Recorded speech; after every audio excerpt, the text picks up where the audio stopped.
எங்கேயாவது போய் ஜோம் பண்ணிட மாட்டோமா? யாராவது ஜோம் பண்ணிட மாட்டாங்களா? யாராவது தள்ள கை வச்சு அவர் விடுதலை கிடைச்சிடாதா? அந்த கூட்டத்துக்கு போனா எங்க போனாலும் விடுதலை கிடைக்காது. விடுதலை கொடுக்கிறவர் இயேசு. அவர் கொடுக்கணும்னு நினைச்சிட்டுனா வந்து தருவார். 38 வருஷமா அந்த இடத்த விட்டு அவன் போகவே இல்லை.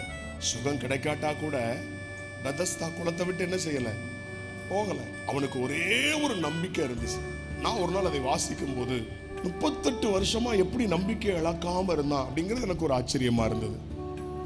நமக்கு ஒரு நாள் தாமதமானாலே என்ன கோபம் வருது.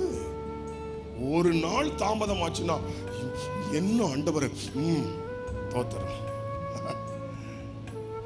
கொஞ்சம் தாமதமாச்சுதுன்னா நமக்கு வர்ற வருத்தம் என்ன? அப்ப நான் அதை வாசிக்கும் போது நான் உண்மையிலே ஆண்டவரே 38 வருஷமா அந்த மனுஷன் அப்படியே பொறுமையா இருக்கிறதுக்கு என்ன காரணம்னு தெரியலப்பா.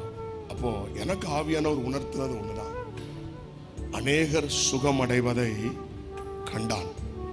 குளம் கலக்கப்படும், ஒருத்தன் என்ன செய்வான், ஓடியே போய் டமாரம் உள்ள குதிச்சிருவான்.